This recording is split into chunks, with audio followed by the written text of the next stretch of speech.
Hi, I'm Erin Palmer, Team Rayceen Productions co-host and moderator. And I'm Rina, Team Rayceen Productions co-host and moderator. Joining us is Kowshara. Thanks for joining us. Thank you for having me. Now, before we talk about Joseph House, please tell the viewers a little about your background and who you are. Yes. Hi, my name is Kowshara Thomas. I am the executive director at Joseph's House, and I have a background in nursing. I've started off as a hospice nurse in the community, serving individuals in their homes in Washington, D.C. And when I originally started off in Upper Northwest, and then I was asked to see some clients east of the river. And I kind of fell in love just being able to serve my people. And I think that kind of started me on my journey and where I was going to take my nursing career next. And that's kind of how I ended up at Joseph's House. That's really wonderful. It's nice to hear about your personal journey before we talk about Joseph's House. Now, if you can tell us all about Joseph's House, including how it was founded, its mission, its services, and anything else you'd like to share. Yes. So Joseph House was founded in 1990 during the AIDS epidemic here in Washington, D.C. And our founder is Dr. David Hilfiger. He worked at Unity Clinic, which was also inside of Christ House. And so we all came out of the Church of the Savior. And he wanted to create a community where his patients could die with dignity and love. He saw a lot of his patients dying on the streets of Washington, D.C. So he, his wife, and 3 of his children moved into Joseph House and invited 3 of his patients, and they lived as a family. And that's kind of how Joseph House was started. And as medications became more readily available, people weren't dying of HIV. So they started to introduce end-of-life care. So but for the same population. So it's always has been unhoused individuals. And so now if they had cancer, they were able to come to Joseph House and be surrounded by community and support and love, and they were able to pass away there.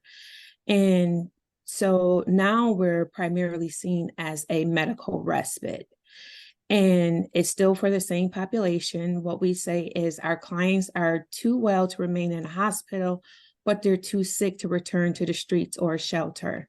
So we open up Joseph House, which is the home, and it sits right in the middle of a residential community. So a lot of people walk by because they just think it's just a house. But there's a lot that happens in that house. We can care for 8 individuals, but as what we saw is when we were discharging our residents back in the community after they were able to regain their health, that they were coming back to us for end-of-life care.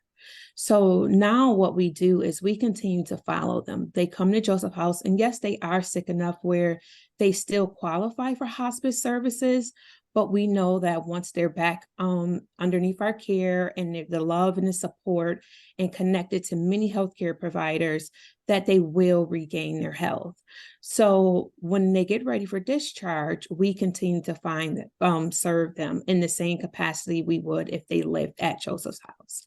So we have a medical team, we have a social work, we have a behavioral health specialist, community care aides, year-long volunteers that supports the work of Joseph House. So we can have 8 clients in the house, but we serve about 25 individuals that live outside of Joseph House, and they're all permanently housed, and they're doing really well. And I think when you think about the work that we do, that part is caring for the living is the most challenging part, because we have to really get it in there and find out what were those barriers that brought our clients to homelessness. And a lot of it, they're not ready to talk about, right? There's a culture of trust that needs to happen initially. They have to feel that that we're in it with them. And I think what really helps is that sense of community. Even our residents that move out of Joseph House, they still come back to Joseph's House for community, which is support. If it's writing a check, if it's something going on with their lease, or they lost their ID, or they're just having a bad day, or they've been disconnected from care for some reason or another, our team is able to pick up on that, and we will readmit them back to Joseph's House. So some of our clients have been readmitted 2 to 3 times, within the last 1 to 2 years, because their support that they need changes. So I think that is one of the things that really makes Joseph House unique, is that level of care and that community support that they receive. So if they are receiving some type of at their apartment complex, maybe they come in and do an inspection or something like that, we get the same notice. So we're able to support them through it. And I think that's why our clients remain housed. So like I said, we have about 25 clients that live outside of Joseph's House who has never been housed before. So it's just not medical that Joseph House is providing. It's also providing them with that psychosocial support to help them remain independent as possible. Wow, what powerful work you do. How has Joseph House changed over the years? I think we're doing a lot more outreach, which is totally different. So typically our clients had to come to us, right? And that's no longer happening. We're actually going out to the clients' houses. So if our nurses completed a pill box and it hasn't been picked up, we'll take that pill box and we'll go to their house. Hey, here's your meds. You haven't been over. What's going on? If they have a doctor's appointment and it's getting close, they haven't came to the door, we're knocking, we're going to the house, say, hey, we've been calling, you haven't picked up, what's going on? So I think there's a lot more outreach to the clients that we're serving that's really making a difference and inviting them into Joseph's House. So, we have, out of the 25 clients that we do have, we only have one that's unhoused at this time, but he comes every single day to take his medication and he's virally suppressed.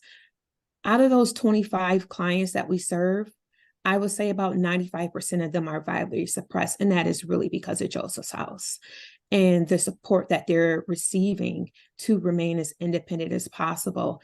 And it's even to catching cancer early, and I think another challenge for us is that we have stories. And these stories is really what shows the impact of our work, but we're such a small organization that we don't know how to turn those stories into data. And that is a part of the challenge, right? And also really supporting our clients around the mental health. We don't have a mental health provider in-house, but we're able to see that there's a need, and trying as hard as possible to connect them to that care, which is often a wait list for that, or, even addressing the SUD, and Joseph House being one of the parts of being there, you have to have sobriety, right? So in the past, it was like a 3 strike, you're out, and just changing that, trying the harm reduction approach, positive reinforcement. Those are a lot of things that we have changed within the time that I've been there to really support our clients to live as independent and know it's okay to fall down and get back up. It's such important work, and it's heartening to hear about how Joseph's House operates from treating people with dignity. That is so clear from the way you speak about the work of the organization. And you've talked about some of the institutional challenges, and I'm wondering if you can talk like on a personal level, either yourself or the people who come to or work with Joseph's House, how the challenges that presents, just because you're dealing with end of life and other life challenges, and I'm wondering how people cope with that part of it. So one of the things that I love about Joseph's House, and the reason why I feel like we're able to do this work, is we all do therapy. We do therapy as a team weekly. And even if we feel like we don't need it, it's like, you know what, I think such and such could use this therapy session alone, because this work is hard. You know, we go home, but we're still carrying the weight of our clients that we've served. We're trying to think of different ways that we can make a difference in their lives. And, you know, sometimes it's just really believing in them until they can believe in themselves, you know, but it takes a strain on us, right? So therapy is the way we get through it. It's in our budget for our staff to have this therapist to help us through these challenging times and let us know that it's okay, right? And also to remind us about self-care. You know, it's been times where I can see that I've been broken down.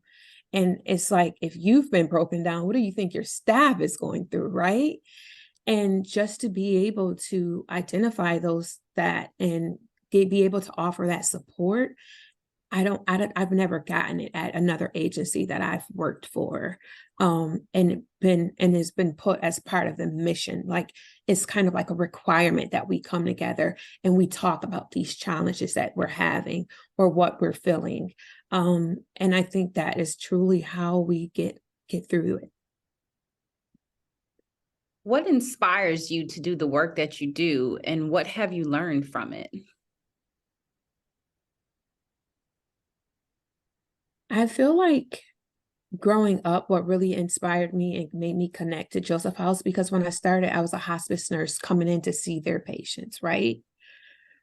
And even working in the hospice unit, I never felt what I felt like at Joseph's House. When you walk through that door, everyone is welcomed, no matter who you are. If you're the mailman, if you're a client, if you're a staff member, you're welcome, right?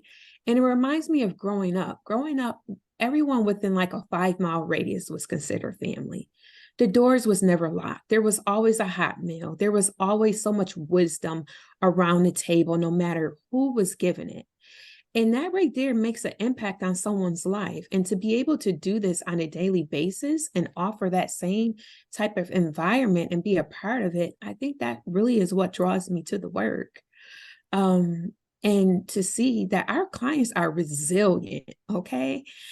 They have been through some things that I can tell you that I would have not been here, you know, but they show up, you know, and if they can do it, I'm like, the smallest things in my life that may make me feel like, oh my gosh, this is it. I think of them.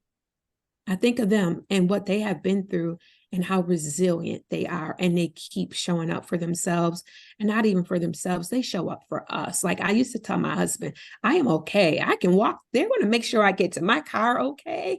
They're going to make sure I eat. They're going to take care of me just as I take care of them. And you're not going to find too many people like that, you know? So that's why I keep coming back. I keep coming back because it's not just their fight, right? It's all of ours. And not just one person is going to change this. It takes a village. And I just see myself as part of that village. And I'm in the fight with them. Shari, you're moving us. I can tell by looking at Rina and myself. And speaking of building a village, please tell our viewers how they can learn more about Joseph's House, how they can support the work that you're doing, and how they can get involved. Yes. Well, they can find us on social media, and I believe we have it up, but www.josephhouse.org. You can also email us. You can stop by. You can give us a telephone call. And we have a lot of community members that may be moving out to independent housing. If you're just doing some cleaning, you want to donate some kitchen supplies, furniture.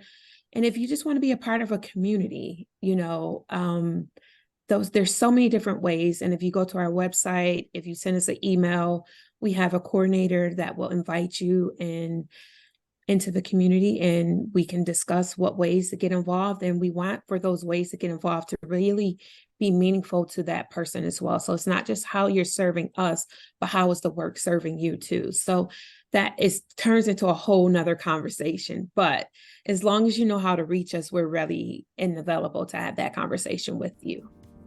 So thank you for having me, and thank you for taking the time to find out about something that I love so much, Joseph's House. Well, viewers, please look in the description below for links. And Kowshara, thank you so much for the work you do with Joseph House, and thank you for joining us today. Thank you for having me.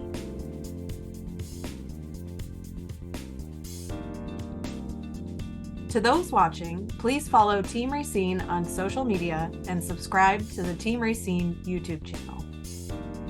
And viewers, thank you for watching.